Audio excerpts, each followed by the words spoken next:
My name is Lane Shannon, and I'm the content marketing manager here at Harman. Just a few things before we get started today. Everyone on the call is muted to keep down noise levels. However, there is a Q&A function where you can submit questions to the presenter. They will try to answer as many questions as possible at the end. This webinar will also be recorded, and the link will be made available a few days after this presentation. I actually don't think I even said introduce what it is, so let's start again. Just letting you guys know, today's session is Planning, Communication, and Compromise, Foundations for a Great Live Mix with Michelle Sabolchick Pettinato. So again, we do have a number of other webinars taking place over the next few months for audio, lighting, video, and control. And we encourage you to take a look at the different webinars in our Learning Sessions Workshop series on pro.harman.com, as well as visiting Harman Professional Training to see our many on-demand and certification courses that are always available to you free of charge. And now I'd like to pass it to my friend and colleague, Raul Gonzalez, with Harman Professional Performance Audio, to introduce our presenter for today's webinar. Raul? Thank you, Lane, and good morning, good afternoon, and good evening to all of our guests worldwide. Today, we have a fantastic session with one of our coolest friends, fantastic front of house engineer, Michelle Sabolchick Pettinato. Michelle, good old friend, she's been mixing Elvis Costello for a while, even though we haven't been going out on the road too much these last few months. Over the last 30 years, her resume is the who's who of the bands we all want to mix, from the Spin Doctors to Gwen Stefani, the Goo Goo Dolls, Styx, and many more. She was inducted into the Full Sail University Hall of Fame in 2015, and you probably know that she's one of the co-founders of soundgirls.org. More recently, she has created mixingmusiclive.com, which I encourage you to go check it out, a fantastic educational program. And it is my great pleasure to welcome back to our series, Michelle Sabolchick Pettinato. How are you, Michelle? I'm good. Thanks for having me, Raul. And thank you, Lane and Harman. And thanks to all of you for showing up for this. So I'm going to quick share my screen real here. Yep. And I'm going to go away, and then everybody put your questions into the Q&A box, and we will see you after the slides. All right. Let me make sure you can see that. So as Raul said, I've been a full-time touring sound engineer for most of the past 30 years. I've mixed thousands of shows all over the world in all sizes and shapes of venues and places, including the occasional botanical garden and zoo, and, dirt field in the middle of nowhere. I've mixed most of the major festivals from Download to Coachella, and I've done TV from the Grammys to SNL. Throughout the years, I've really had the great pleasure of working with so many incredible musicians and artists, and it's just been a privilege mixing their music for so many years. But the actual job of mixing, it's kind of like the reward that comes from a lot of work that happens before I even walk into the gig.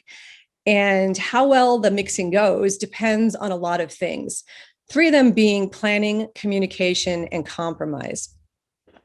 Now, some of the things I talk about today, they might be concepts that you're already familiar with, and some may be things that you've never considered. While I'm also going to focus mainly on concert touring, some of this will translate to smaller local events as well.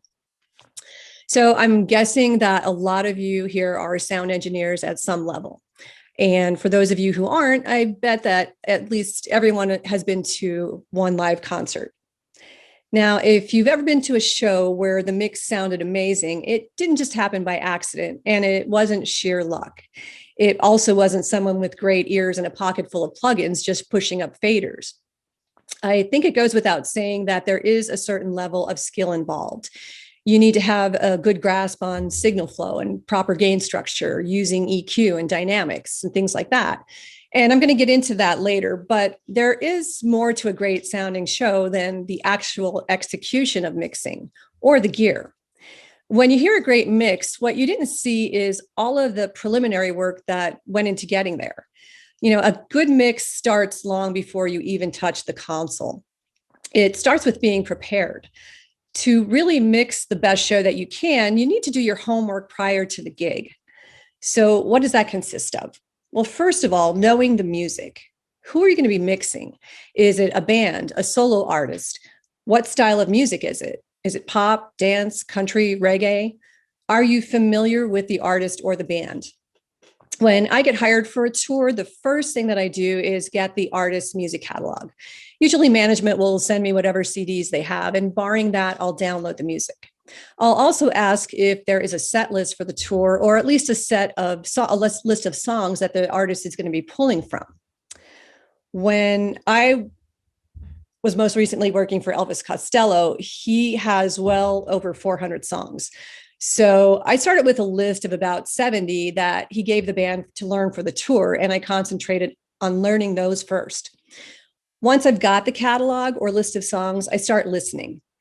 I'll make a playlist of the songs and I'll listen to them over and over and over until I really get to know the music.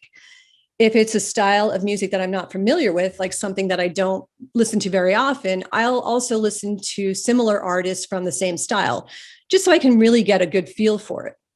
And I may even go so far as to listen to some of the artist's influences, because I really want to get in their head and know where they're coming from with their sound. And while I'm listening, I'm making notes, lots of notes for each song. I basically dissect the songs, breaking them down into intro, verse, chorus, verse, bridge, etc. What I want to know is, what is the instrumentation of each song? What is the placement and the balance of all the individual elements in the mix? What are the tones like? The guitar tone, the bass guitar, the snare, the vocal? What kind of effects are happening? Are there any featured solos or cues? This is my guide to building the live mix. The important thing is to have a plan on how you're going to recreate the artist's sound live. And it's just a guide, because sometimes the live performance will be very different from the artist's record. But this gives you a place to start. And you can even do this at the local level. So say you're the house engineer at a club and you find out you're going to be mixing the local band Edith Keeler Must Die on Friday night. Well, have you ever seen them before? Are you familiar with them? Can you check them out at another gig before you have to mix them? Or do they have any videos of their live performances on Facebook or YouTube? You want to do some recon and gather whatever info you can so that you can get a feel for them and not just be coming in cold with no idea of what you're going to be mixing. Now, if you don't know the music, you can still have a good sounding mix, but it won't be great if you're missing all the cool little guitar parts or the keyboard things that fans are expecting to hear, but that you don't know are supposed to be there. So when you really know the music, it allows you to create a more enjoyable experience for the fans. So you want to get familiar with the songs. Now, while I'm learning the music, I'm also working on a stage plot and input list, and this involves planning and communication. While I'm learning the songs, I'll also reach out to the tour manager and production manager to find out if there is a monitor engineer and what other crew. I'm mainly concerned with the backline technicians, drum tech, guitar tech, etc.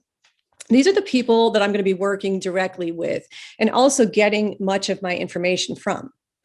If it's an artist that's already been touring, there's usually an input list and stage plot already in existence. And if it's a new artist or someone who hasn't toured in several years, there might not be anything. So I'll be starting from scratch. If these exist, I'll get a copy and then I'll review it with the individual musicians. I'll contact the band members by email or phone and verify or find out what exactly they're using. What does the drum kit consist of? How many keyboards? Is there a submixer for the keyboards? Are there tracks? If so, how many and what's the breakdown of the stems? And on down the list until I've talked to everyone in the band. Now, after I do that, I'll reach out to the individual backline techs to confirm everything.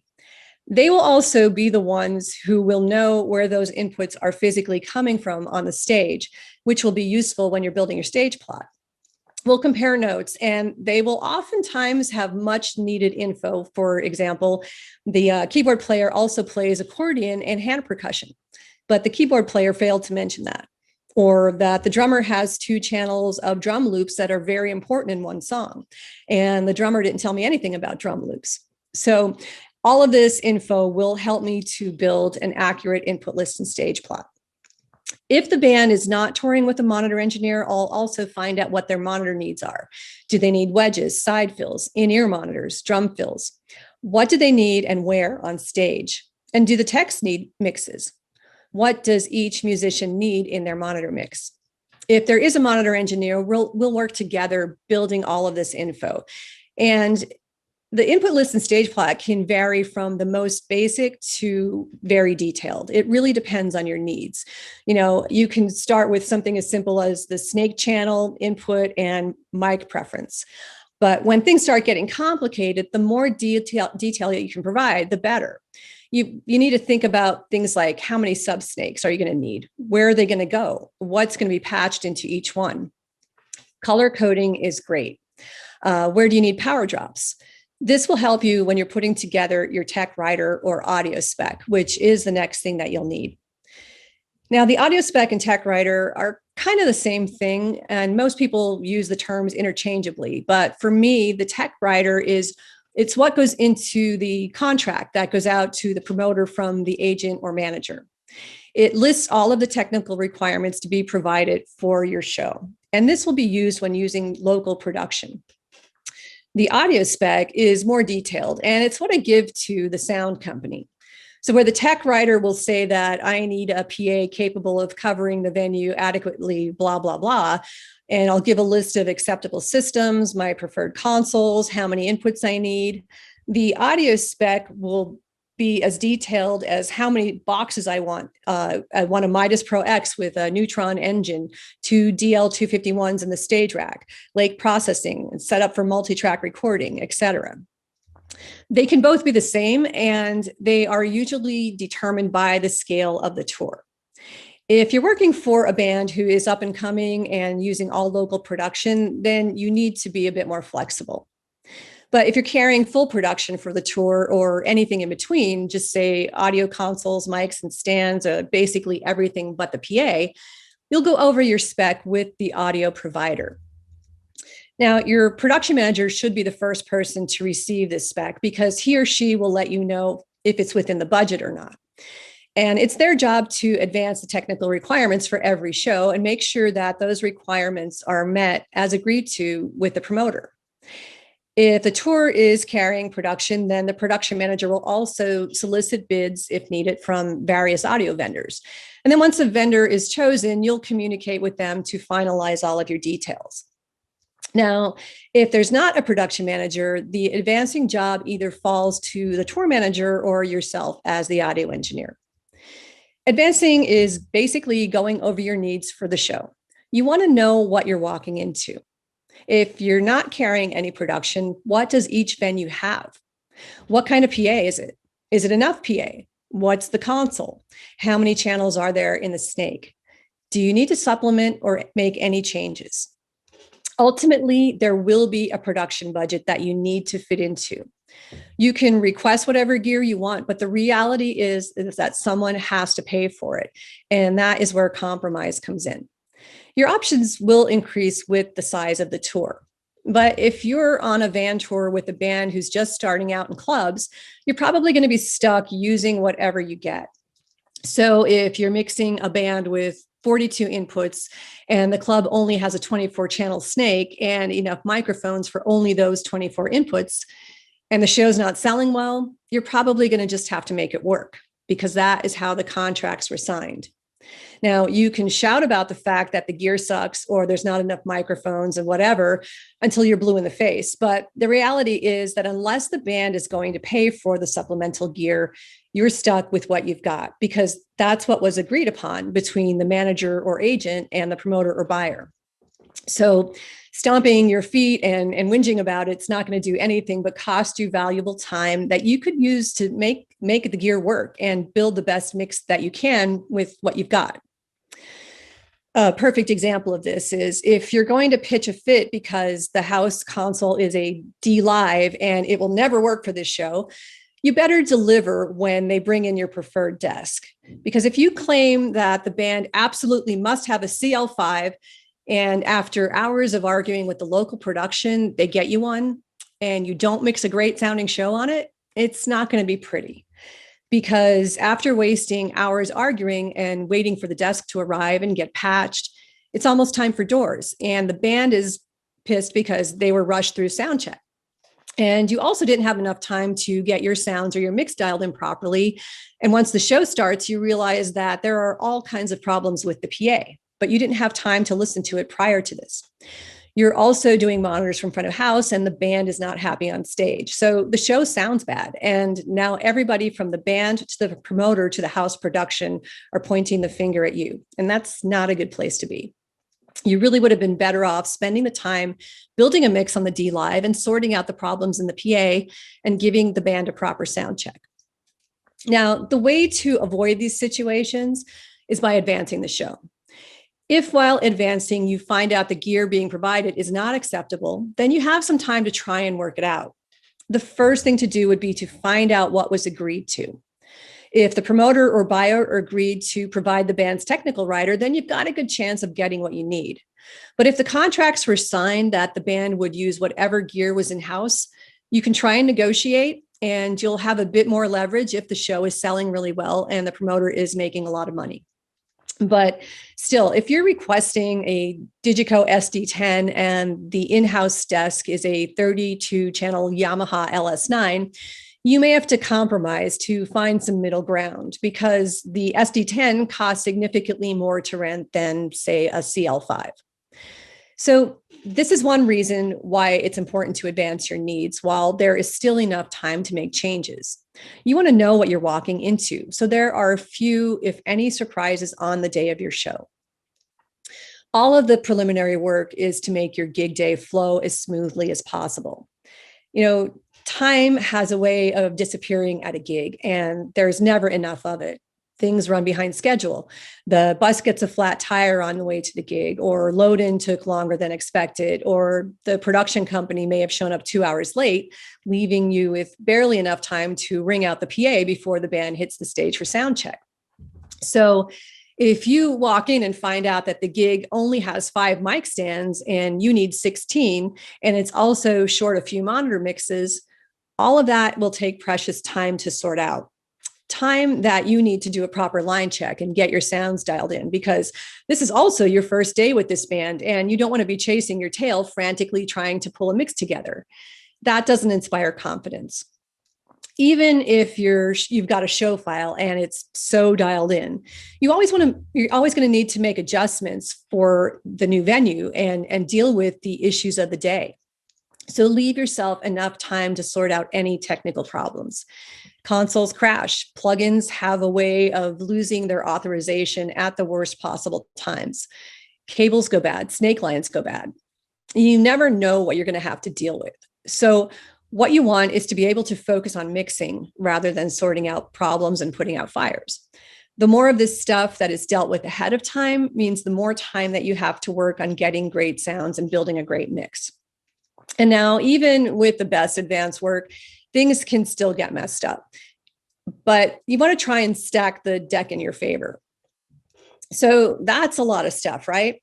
And all of this happens before you even set foot on a tour bus or walk into a gig, ideally.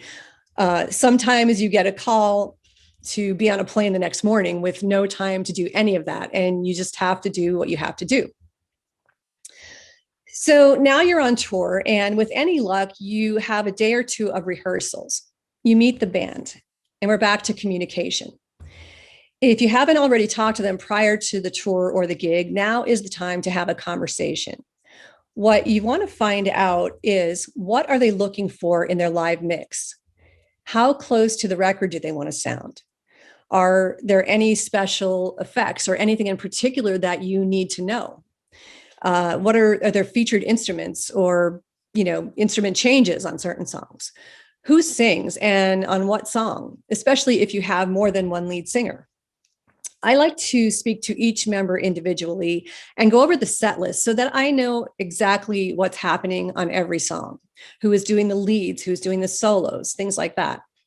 And I also ask if they've been having any particular issues with their sound. Maybe the previous sound engineer couldn't ever get the vocals quite right or loud enough, or they might be making the move from wedges to in-ear monitors. What can I do to help improve the situation? If you've got a 4-piece punk band with just drums, guitar, bass, and vocal, it's pretty straightforward. But if you've got a pop act with a full band, drums, bass, guitar, keys, percussion, theremin, 3 background vocals, and a lead singer, and 16 channels of track on top of that, that's a bit of a different story. So I want as much info as they can give me on what's happening on stage in every song and what it is that they're looking for in the mix. What do they want to sound like? Sometimes bands and artists will have very specific instructions for their sound, and sometimes it'll just make it sound good. But it's very important to develop a relationship with the band or artist in which they can trust you and you can both communicate clearly. They need to be able to communicate their needs and desires of how they want to sound, and you need to be able to speak to them with confidence, but not arrogance, in a way that puts them at ease. If you have a chance to be at band rehearsals, watch and take notes, especially of the drummer or anyone who's not prominent on stage. What's going on with guitar and bass and keyboards is usually pretty straightforward, but drummers, you can't always see everything that's happening on the kit. And there could be some really cool stuff happening that you're missing. The same with percussion players or anyone else who doesn't have an instrument that just plugs in and makes noise. You also want to find out if there's any tracks. What's the breakout of the stems? Stereo drums, stereo keys, stereo background vocals. What is exactly on those tracks? If possible, I'll ask the programmer or whoever's responsible for running the tracks to send me the individual stems before the tour so I can really learn what's coming from the tracks. Because it's important to know where the sound is coming from. Is there a bass on track and also a live bass player? Is there a ton of keyboard stuff, some live and some on track? If you don't know what the source is, you won't know where to go when it needs to be adjusted in the mix. And all of this factors into the workflow on the console. Again, if it's a minimal number of inputs and it's a straightforward show, it's pretty easy. But when things start getting complicated, like high numbers of inputs, playback and live band, instrument changes, and lots of mixing cues, we're back to planning. I put a lot of thought into setting up my workflow. It's all about control and efficiency for me. A lot of the artists I mix are 50 inputs or more, and it's not a set it and forget it type of show. I'm mixing all night. So I need to make sure that I can get to everything that I need as quickly as possible. I route and group things in ways that I have as much control as I need with the fewest moves possible, which makes for easy mixing. So I'll use VCAs and groups so I can do most of my mixing from the master section.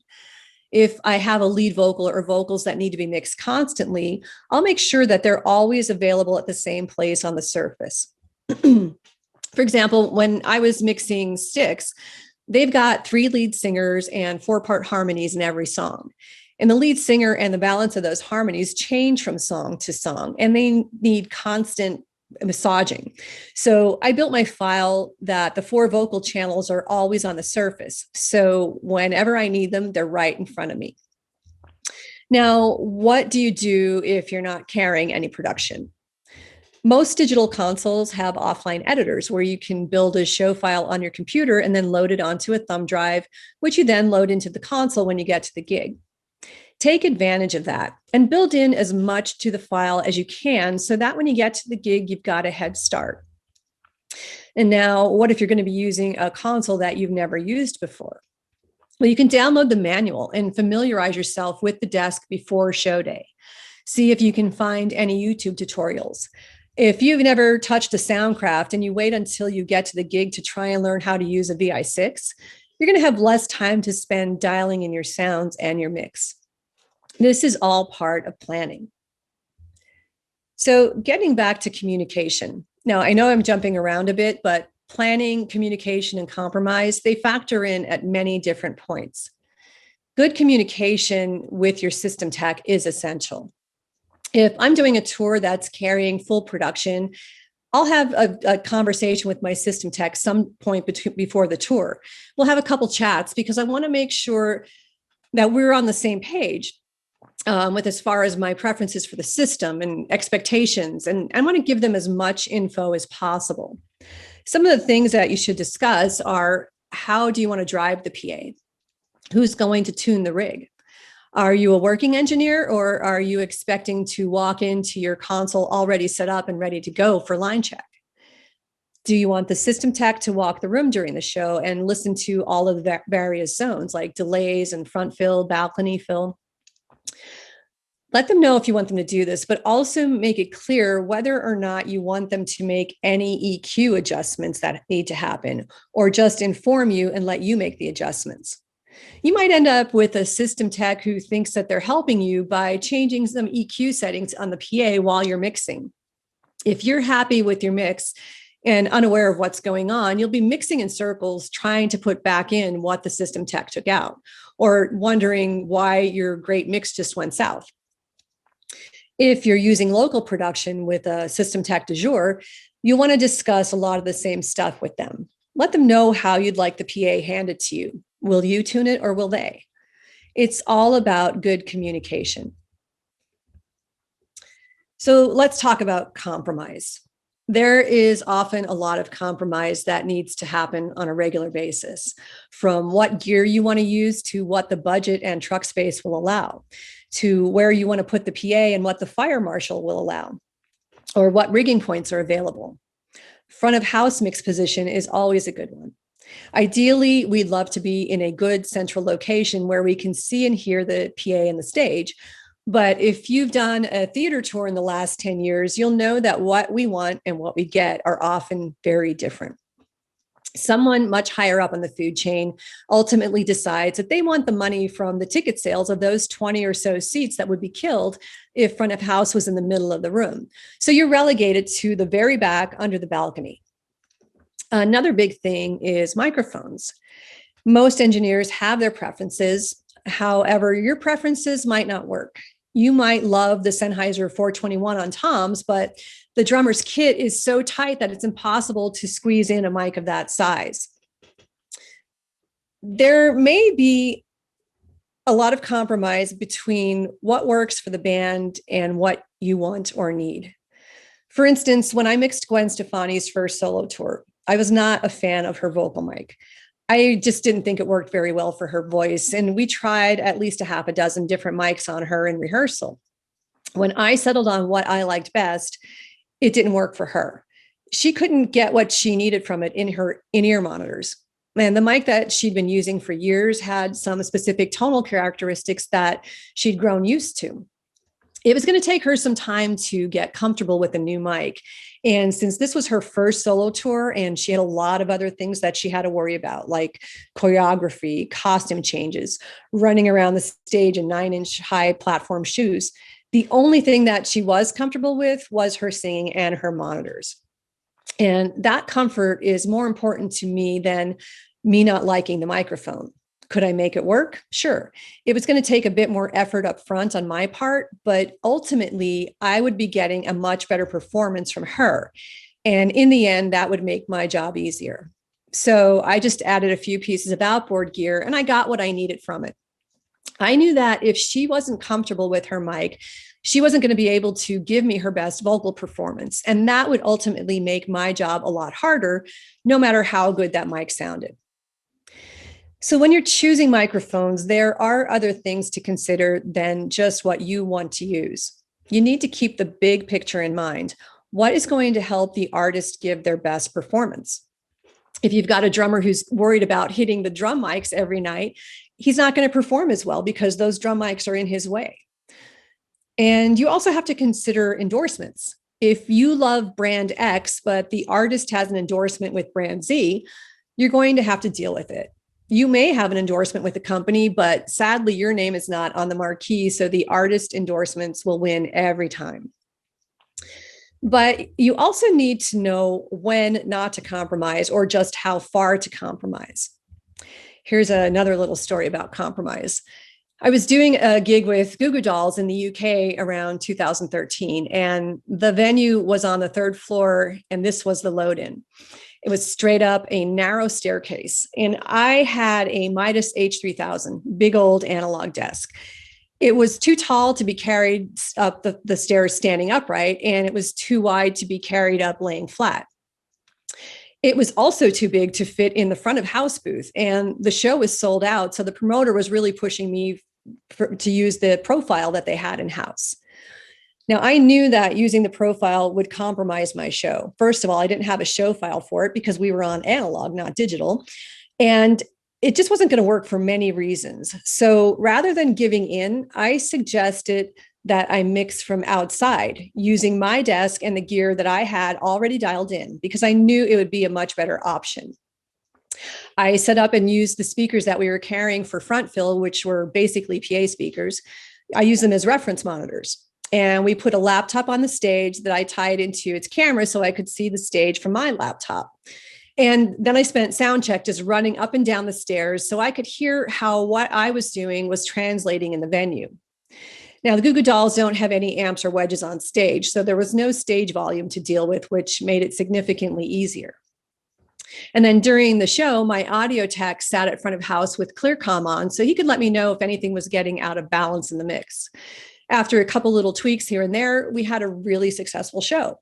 And it was a much better show than it would have been had I tried to make it work on the profile in-house.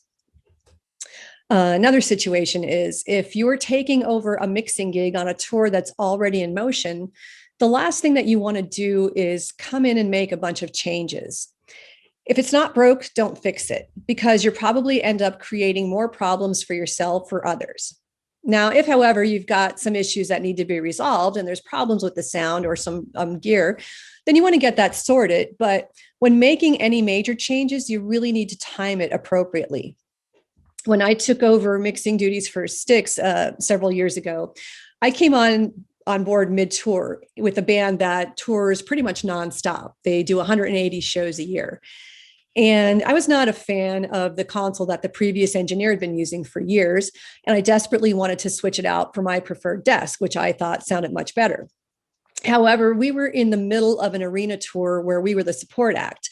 And there just wasn't time in the day to make that kind of a change mid-tour. We weren't sound checking, and this is a band that has over 50 inputs. So the last thing that I wanted to do was make the move to a new console and throw up a mix for the very first time in front of an arena audience without having any time to dial it in. I could have easily set myself up for disaster. So I waited until the next tour break where I could spend a few days at the sound company with some live multi-tracks of the show and getting it dialed in on my new desk. And that goes back to planning and preparation. As it was, the first gig back where I was using the new console, my drive rack decided to stop working. So we had to spend hours chasing down the problem and then waiting for the replacement parts to arrive. If I had not gone to the sound company to spend the time dialing in my desk and waited to do that on show day, I would have been screwed. So you always want to think ahead to what you can do to set yourself up for success.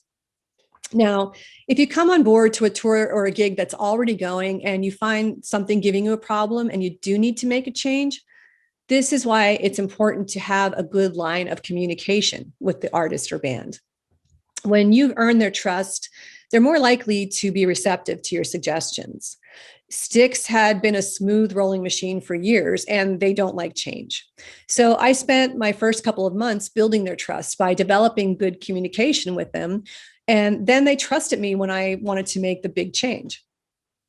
Speaking of earning their trust, it's important to own your mistakes.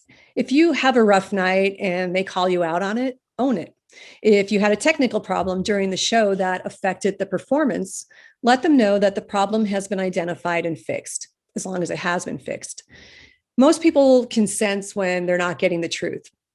If you screw up, make a mistake and try to BS your way through it, it will come back to bite you. But if you're straight with them, you'll build a better relationship. And that will be a benefit to you when management starts hanging out at front of house doing management things. You're going to have to deal with the peanut gallery, the spouses, the partners, the parents, the friends, the managers. And all of those people have their opinions on the sound of how things should sound. The best way to deal with this is to have already established clear communication with the band or the MD or creative director, whoever is ultimately calling the shots about what the mix should sound like, because that's your guide. It's a delicate line that you've got to walk. When the drummer's friend keeps telling you to turn up the kick and snare, you don't want to flat out say, bugger off, I'm not going to do that. And then have him go and tell the drummer after the show that I couldn't hear your drums at all. But you also know that you're going to get an earful from the singer if you listen to the drummer's friend and make the kick and snare the loudest thing in the mix. So you need to be very diplomatic and professional in the way you handle it. And sometimes just simply saying, okay, I'll work on that as soon as I can is enough. They know that you've listened and you've given them a little bit of attention, and that makes them happy. It's also important to keep an open mind and not let your ego get in the way.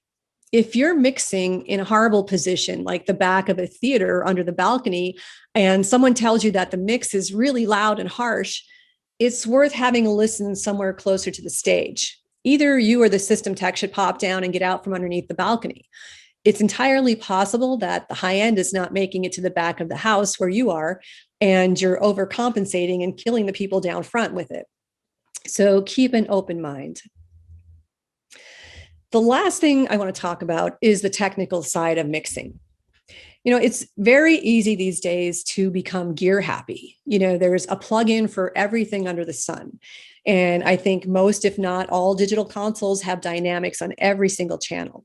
And there's all kinds of system optimization programs. And the ability to manipulate signals is incredible. But it's also very easy to overlook or forget where everything starts, which is at the source. Way back in the old days of analog, before digital consoles and before there were plugins and Smart and Lake and the Galileo systems, a drive rack consisted of a couple analog crossovers and 31 band EQs, if you were lucky. And when you were just starting out mixing and you were stuck using whatever gear the venue had, a lot of smaller level consoles only had a 3-band EQ on the channels. The high and low were shelf filters. You could boost or cut with a high shelf at around 8K or 12K and a low shelf around 80 or 100. And you had a sweepable mid. If you were lucky, you also had a high pass, but there really wasn't a lot you could do with EQ. And gates and comps, good luck. If there were enough of them, they were usually so low quality that you didn't want to use them, or they only had 2 channels. So this forced you to really get creative or resourceful. This meant getting the sound at the source to sound as good as possible. Tune the drums, dial in guitar tones, and then pick the right mic and move it around until you find the sweet spot. Use proper gain structure. Once you've got great sounds at the source and you've got a good signal level, you're most of the way there. All you have to do is bring up the faders, and hopefully you only need a few minor adjustments with EQ. If you didn't have enough gates or comps, that meant, again, getting your drums tuned properly so they're not ringing, and writing the bass guitar and vocal faders because you don't have any comps for them. The lack of having every and any option available today, a 4-band, fully parametric EQ, dynamic EQ, gates and compressors on every single input, it forced us to have to work to get better sounds with what we had available, because you couldn't just throw a bunch of plugins into the chain to fix it. The thing is, plugins and gear will not fix a bad mix. They'll only make a good mix better. It's kind of like cooking. You can have 2 people cooking the same recipe, like marinara sauce, and one of them's just throwing a bunch of stuff in a pot, pile of Franken tomatoes, those tomatoes that are commercially grown and look great, but have absolutely no flavor, and, a pile of salt and, just some random herbs, some sugar, whatever they have in their kitchen.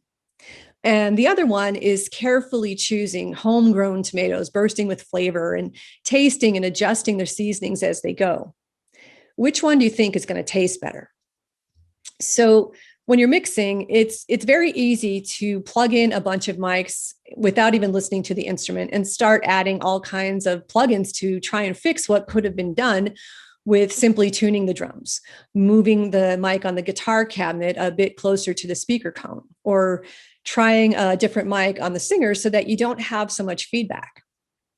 It's very easy to lose sight of that when there are so many tools at your fingertips.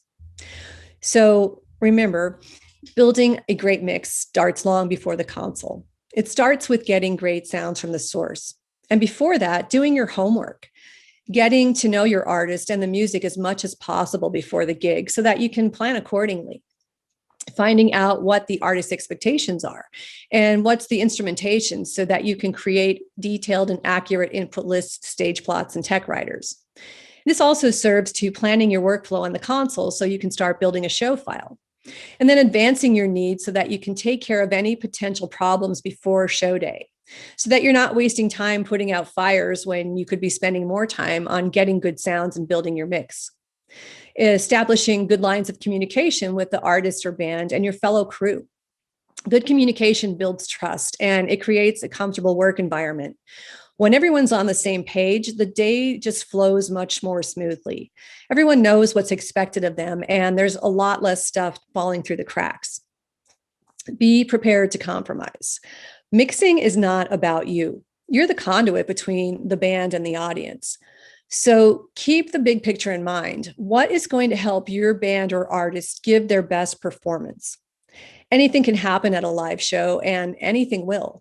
So you need to be prepared for that. But with proper planning, communication, and sometimes compromise, you can set yourself up for a great mix. And Raul, I'm going to hand it back to you. All righty. Well, thank you so much. That was fantastic. And we're going to open it up for questions from our audience. And so let me get to the Q&A section. I encourage everybody to add their questions to the Q&A or the chat, and we'll bring them up loud. And I also have some other questions that I was kind of jotting down here while listening to your presentation. Let's see. I've always wondering if there's a question from Paul Cox, and he says, I've always wondered if the Pro Mix, I guess the console you've been using, if the Pro Mix shows use AFS, anti-feedback suppression, I take it. I get the planning, sound checks, and prep is essential, but do you all use AFS as a backup to prevent the unintended sound pads during live show from being an issue? Well, if the Pro Mix, I think, I'm not sure if he means the Pro X. No, it doesn't. None of the Pro level consoles have AFS. And I don't use that. I don't rely on the technology. I actually just, learn the frequencies and find that my ears will work faster than, a piece of equipment that might misinterpret something that's not feedback as feedback. So I think we got a note here from Paul saying a professional mix show, not the console. Okay. Yeah. No, I think most professional engineers, they learn frequencies and don't rely on stuff like that.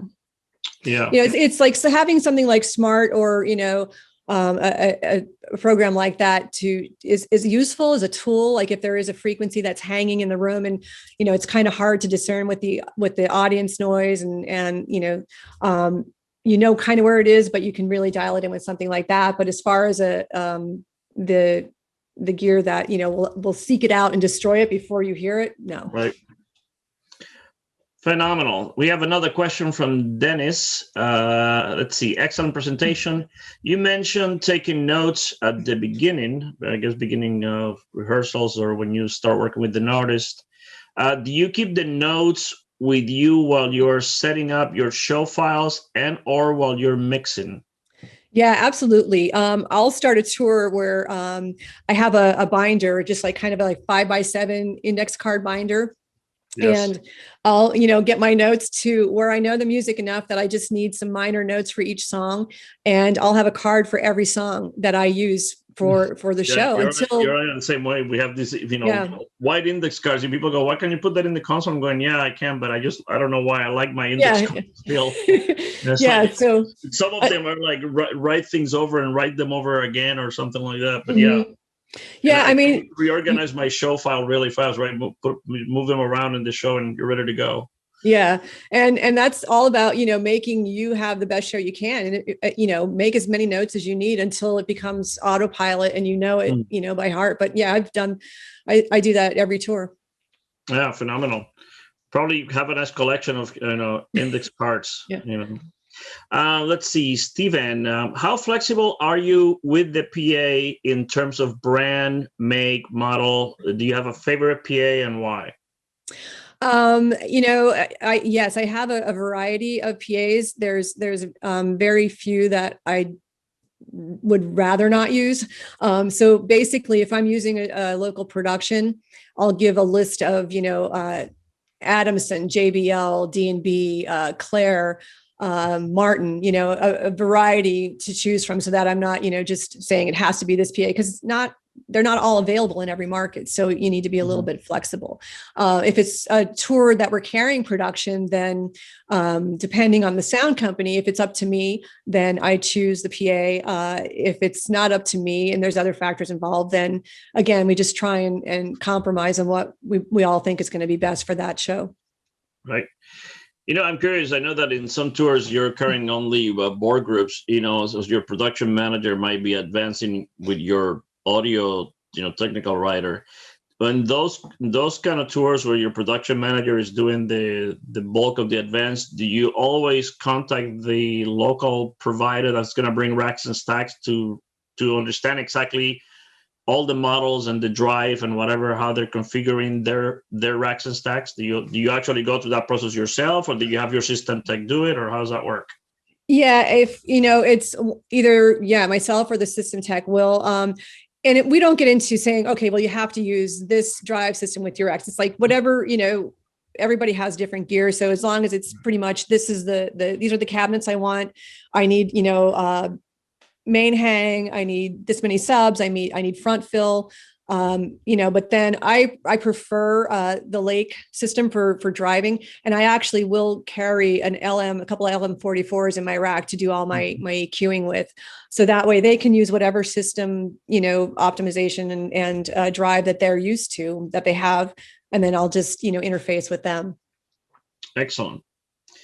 This is an interesting question, Keithan from India. How do you prepare, or what do you consider if you have been asked to tune a car? Probably don't tune many cars that I think. I've never tuned a car, so I can't really answer that. You never know, maybe a new career path. Yeah.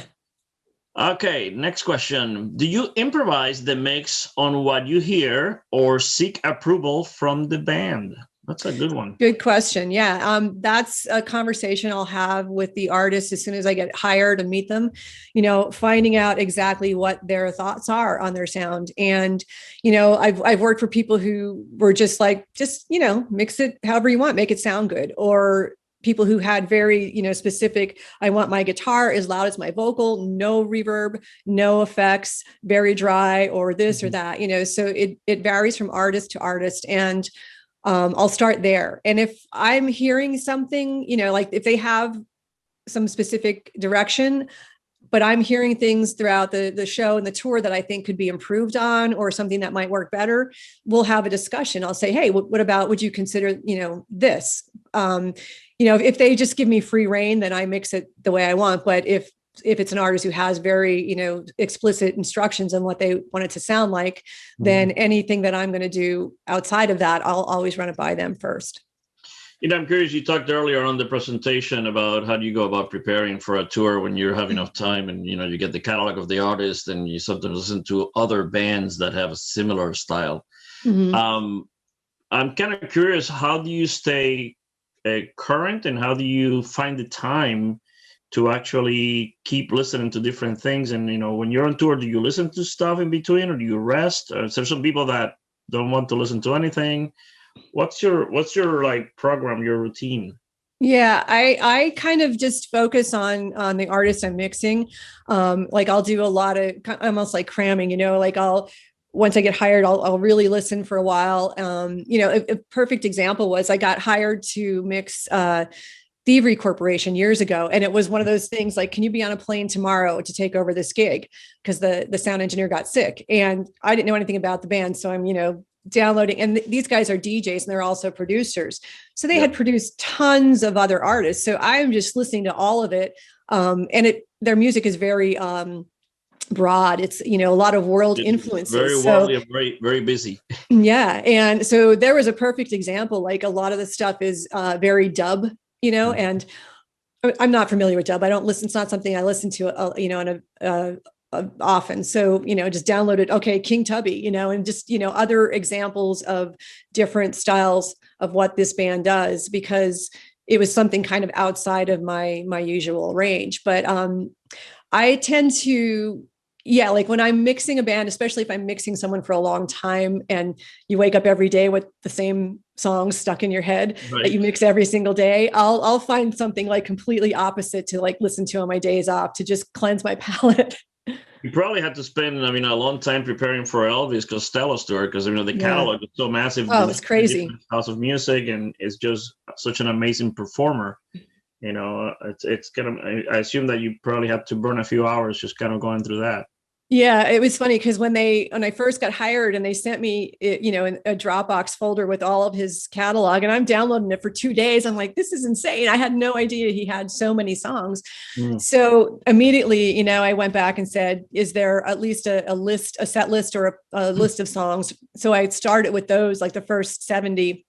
But he's also notorious for, he'll make a set list and he'll do the first 3 songs, and then that set list just gets tossed and he just pulls it out of his head for the rest of the night. No one knows what he's going to do next. So, okay, I learned those 70 songs, but then he's pulling out something that I've never even heard before. Like, all right. So you just kind of have to, I was just constantly learning more and more of his catalog because you never knew what was coming at you. That's a lot of trust. That's really great. Let's see, a question from Andrea.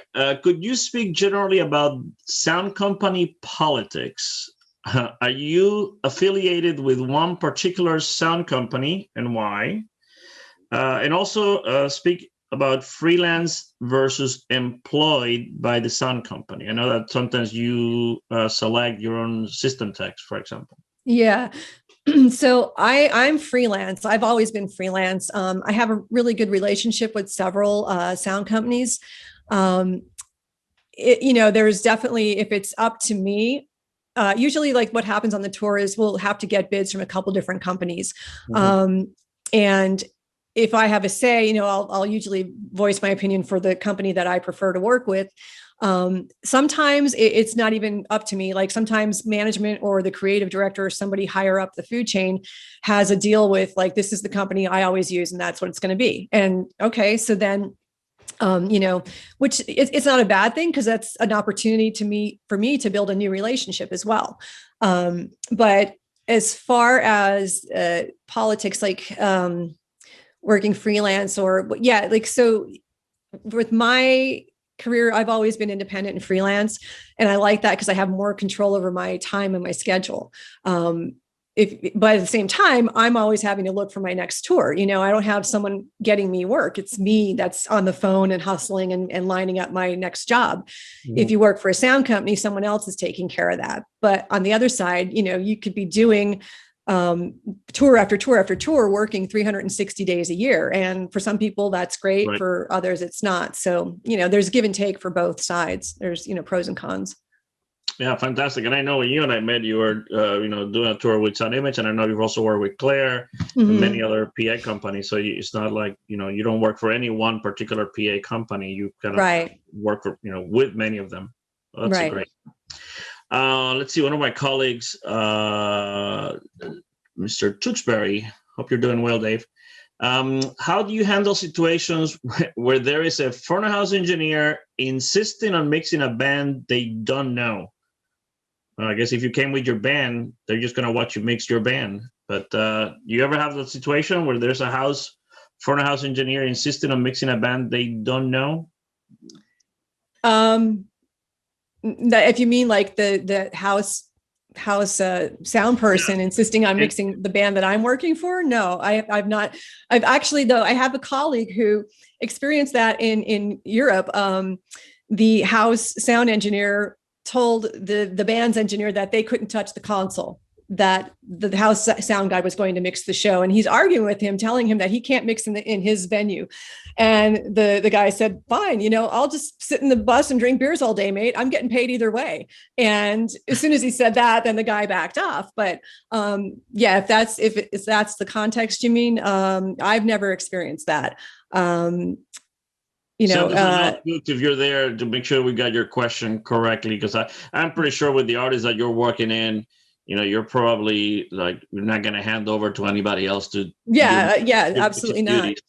Yeah, No, if you're getting paid by the artist, that's your job. You're there to mix them. So, I'm kind of curious. So, these high level, high profile artists that you're usually working with, all of these gigs come with immense expectations, right? You're like expected to deliver pretty early on during production rehearsals, yeah. even. You have emphasized a lot of the importance of the communication with the artist to understand their vision and how you're going to deliver that. But how do you, when you get into the mixing actual part of it, how do you sort of keep that out of your mind, that all of those expectations, and don't let that kind of build as additional stress that could actually sort of affect and derail your mix? How do you kind of stay in the mixing zone? You have a way to kind of put that aside and kind of go, okay, I'm just going to mix. Yeah, I mean, the pressure is definitely there, and until you prove yourself. When I was doing that first tour with Gwen Stefani, we were in production rehearsals, and things were running way behind schedule because it was just problems with gear. The video or lighting, one of them just took much longer loading in than expected. So audio, we got thrown together at the last minute, and everything came out of our time. So. I was literally doing my first line check. We had planned on doing a full line check with the backline techs the day before the first band rehearsal day. And that didn't happen. So I was doing line check as the band was starting rehearsals. I'm like basically dialing things up as the band's, starting to play. And the creative director is out in front of house, like, well, we need more of this, we need more of that, like expecting a full mix. And I finally said to him, like, look, this is line check. I'll get there. Just, come back in 10 minutes. Let me get a mix going, and then we'll critique it. Get a coffee, go back in 10. Yeah. And, you have to kind of get into their head too. It's like, their job, whether it's management or the MD or the creative director, to make sure you're giving them what they need. So if you keep that mindset, and just be clear with them, you don't have to get all, defensive. Just say, look, we're just doing line check right now or whatever. And then I also am very focused when I'm mixing, like I'm zeroed in on what I'm doing. So I kind of, everything else, all the noise just kind of goes out of my head. But when you have someone, it seems like, several engineers that we have, hosted before, they have this zen, and it's like when situations like that come to you, you're like, you want to stay in your zone, in your kind of zen space, and go, you kind of influence them by giving them some relaxation, some peace, like you kind of like, it's going to be fine. Yeah. Give me a few minutes, as opposed to just kind of get exasperated and try to pay attention to every demand that's coming your way. It's just kind of detract you from your actual mixing part, Right. This question actually ties to that from Beth. How did you build confidence in your own mixing skills when starting out? The audience, we have all been through this. The audience are more likely to come to front of house with complaints than compliments. So how do you take them on board while keeping a realistic idea of your own abilities? It's a great question. Yeah. It's well, for me, I've been mixing in clubs and, doing a lot of, local mixing before I started touring. But my very first tour, it was kind of trial by fire. And I did one show with the band. We were playing a club show. And then the next day we were on the Horde Festival. It was a big festival tour back in the 90s. And we were something like the third band on the bill on the main stage.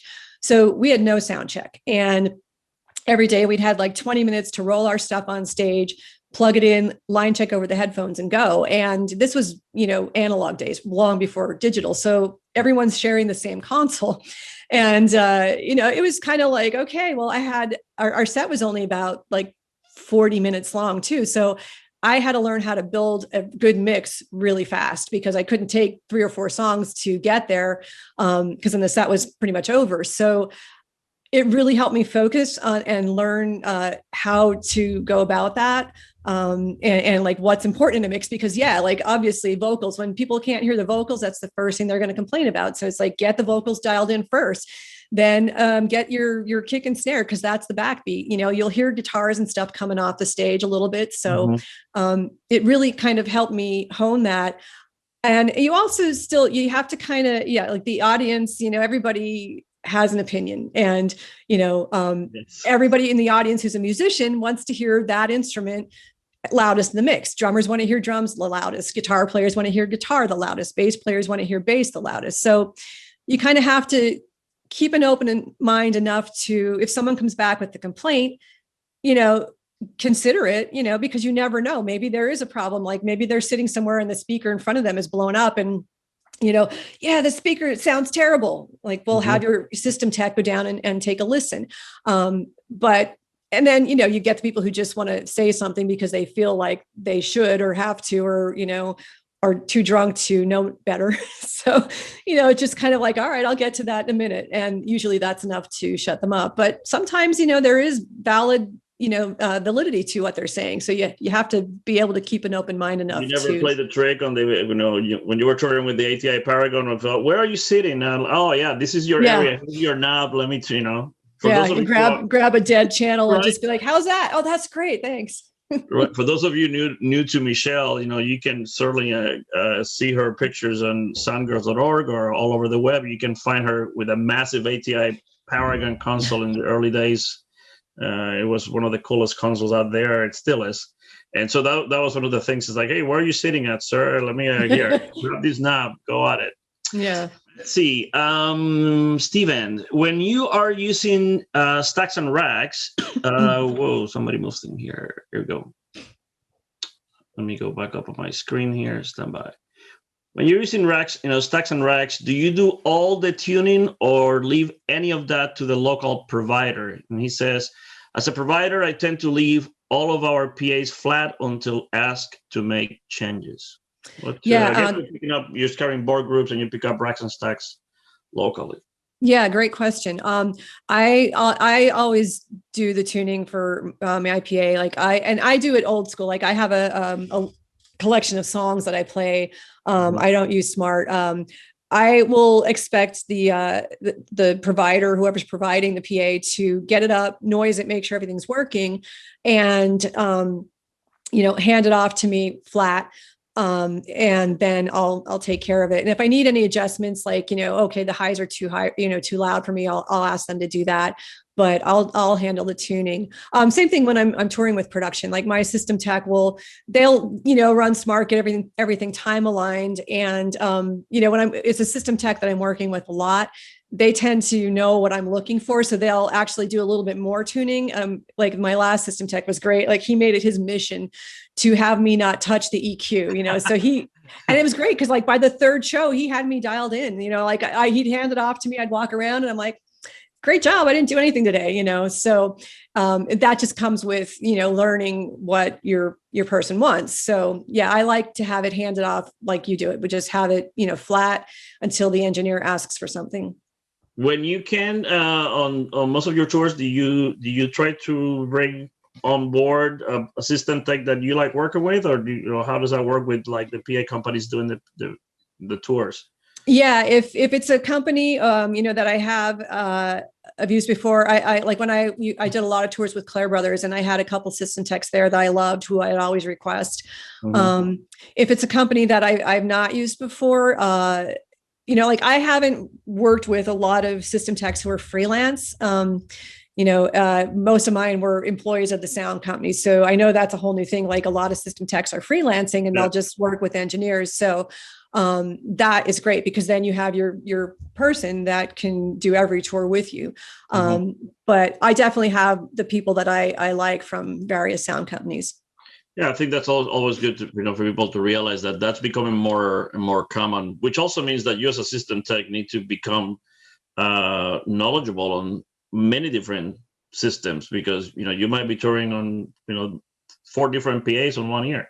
So right. You as a system tech, if you want to go with that tour, you need to be proficient on many different PAs. So that's an important. Keep studying, keep learning. Let's see. We have this is not a question, but a comment. This has been the most informative and realistic presentation. It's great that Michelle covered everything from full production to picking up racks and stacks locally to traveling with nothing. So informative to hear another engineer's take and sharing how they handle these different situations. So thank you. There you go. Awesome. Question from Andrea. Any specific tricks for dealing with a loud stage volume behind the lead vocal mic, especially if the singer is on the quiet side? Oh boy. That's a good one. Yeah. I mean, stage volume, we could have talked about that too for compromise. That is a difficult battle to win. You can fight it as much as you want, where, during sound check, you whatever way you can to get the band to turn down, but inevitably when they walk on stage, they're cranking it right back up. I've had that where you bass player and guitar player having volume wars, and they'll cooperate during sound check, but as soon as the show starts and there's, nothing you can do. With the quiet singer, you really want to pay attention to getting the best vocal mic on them that you can, like something, if they've got good mic technique, probably a hypercardioid to block out as much of that, and, high gain before feedback.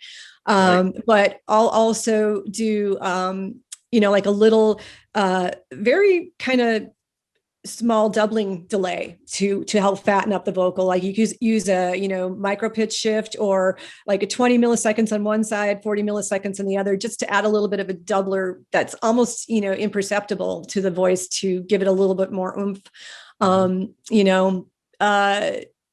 Using it's, if you can, use baffles, anything to get that the amps aimed away from the singer's microphone. If you can talk the band into using the amps off stage, or covering them up with, a blanket or some sort of sound baffle. It's a tough one, because bands, they like, a lot of people like to feel that power from their volume. And it's a really difficult battle to win with stage volume. It goes with building trust too. You've got to get your band to trust you.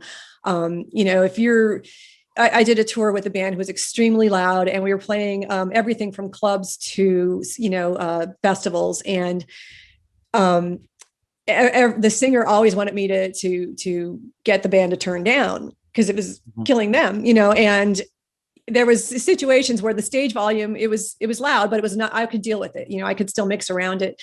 And the singer, would want me to tell them to turn down. Like, if I tell them to turn down today, they're going to look at me like, why? We're in a bigger room, whatever. And then when I need them to turn down at the next club, they're not going to, turn down. So you have to kind of pick your battles, like work with it when you can, so that when you really do need them to turn down, they're more likely to give you that, okay, I'll turn down today, to work with you. So it's all about, building that trust again.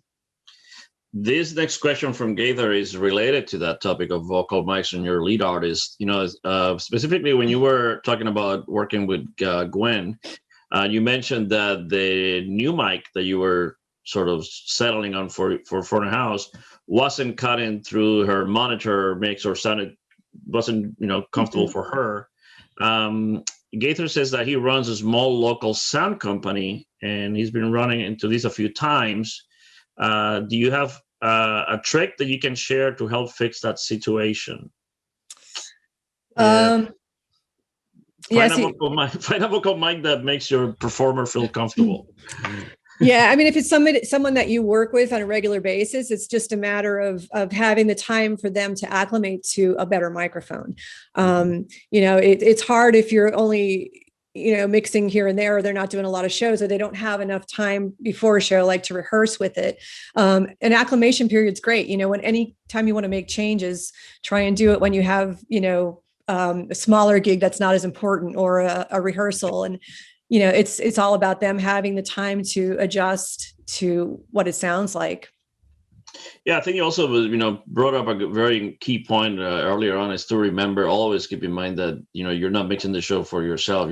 This is about the artist, and having the artist be in their comfort zone. Yeah. So it's like, otherwise they're not going to give you a great performance, and then you both suffer. And people will Yeah. always say that it's the mix. So Yeah. yeah, choose wisely. Let's see. Question for Sumit: do you mix differently when your mix is being recorded or going to be used for a CD of the live performance?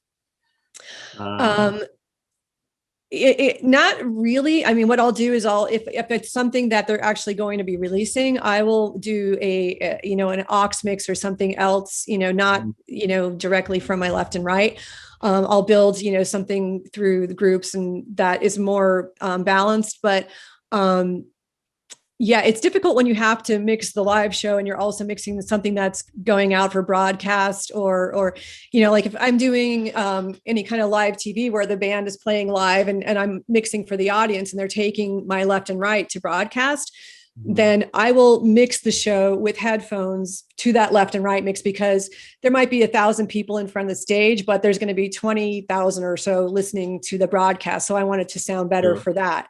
It'll still sound good for the live audience, but you want it to be as perfect as can be for what's being broadcast. But if you're mixing like a tour where, they're making recordings every night, then you obviously want to mix for the people in the venue and try and build. If your left and right's really unbalanced for whatever reason, build a more balanced mix with auxes and groups and things like that. Fantastic. I think I know the answer to this one, but how many plugins do you generally use? That's an easy one. 0.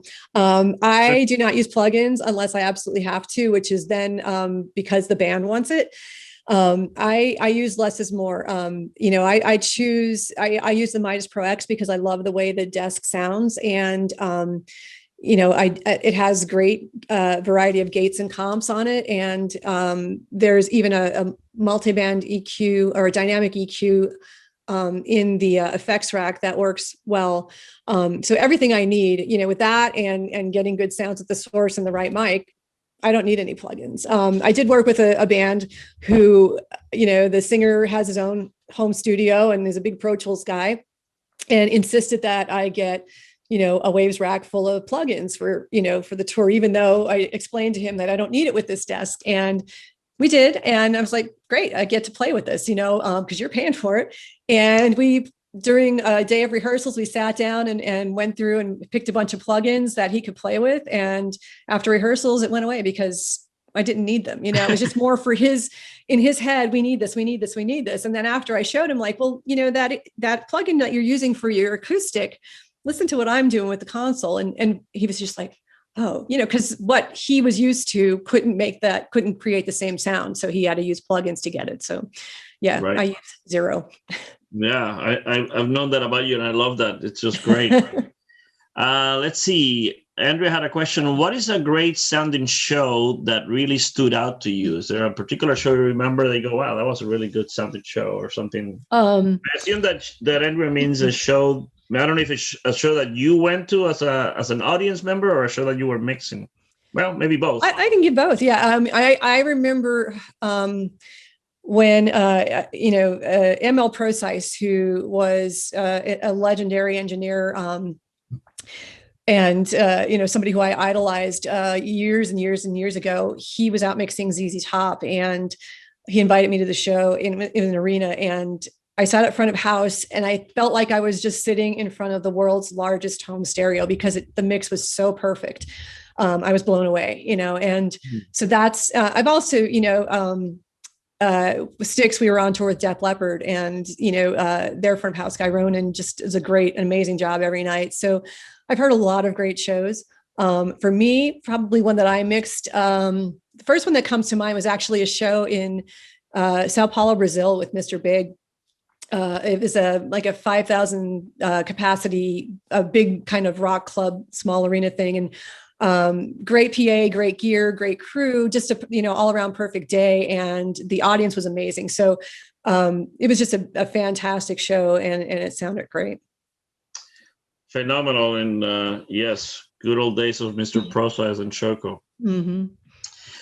Finally, we wanted to mention, we had a question to bring back your website, and I'd like you to talk a little bit about, before we bring Lane back, to talk about your website, mixingmusiclive.com, and what the program is all about. Yeah, sure. So mixingmusiclive.com. In 2019, I launched the website, and just for a way for me to kind of share the knowledge that I've gained over, 30 plus years in this business. And I have 2 online courses that I offer. One is Mixing Music Live, which is an intro to live sound and mixing. And it's kind of for the person who's getting started in live sound. Maybe, you want to do this, but you have no idea where to start. For anyone who doesn't have a good grasp on things like signal flow, gain structure, the core fundamental principles. And then I have another course called Listen, which is it's all about critical listening and EQ. So if you've ever struggled with learning frequencies and learning what to do with EQ, or how to hear music properly, so that you know how to EQ, that is what this course teaches. And I also have a blog. So there's I have a newsletter. It's free to sign up, and there's a blog. I've got a couple videos, and there's 3, I've actually got 3 free ebooks that you can download. One is the 7 things every live sound engineer should know. Another one is 5 biggest mistakes you're making with EQ. And the third one is just a handy little, what does that button do guide to every, the most, most common features on a live sound desk. So those are all for free. You can download those at mixingmusiclive.com, and check it out. Highly encourage everybody and to actually go check out her website. It's a fantastic set of tools and program, and I've been through some of those myself, and I love it. And can't wait for you to continue. Though I can't wait for you to get back on the road. I think that'll be a lot more fun. Yes. Right. I think it'll be a good one. And speaking of which, I think in April we will have Michelle back for a first-time roundtable session with. I think we'll have Brett Maddox joining us, as well as Kristen, right? Dean. From 8 Day. So that will be a nice expanding on the topic of compromising on tour. So I think that will be a nice, very cool session. So thank you, everybody. And Lane. Yes, well, thank you, guys. Michelle, great session. I learned a ton. Raul, thanks as always. We welcome you back, of course, anytime. Come back and see us. And as Raul said, sounds like we've got something cooking to get you back. So thanks again. Again, as I mentioned in the beginning, we will have this presentation out as a recording on our channels in just a few days. If you'd like to go back, watch it again, or of course, share it with a colleague or a friend, we'd appreciate it if you did so. We also have several upcoming sessions that you can check out and register for on the Learning Sessions section of our website at pro.harman.com. Thanks again, everyone, for joining, and enjoy the rest of your day. Stay healthy, everybody. Good to see you, Michelle. Be well. You too. Thanks for having me. Thanks for everyone for showing up. All right, guys. We appreciate it. See you soon. Bye, guys. Bye.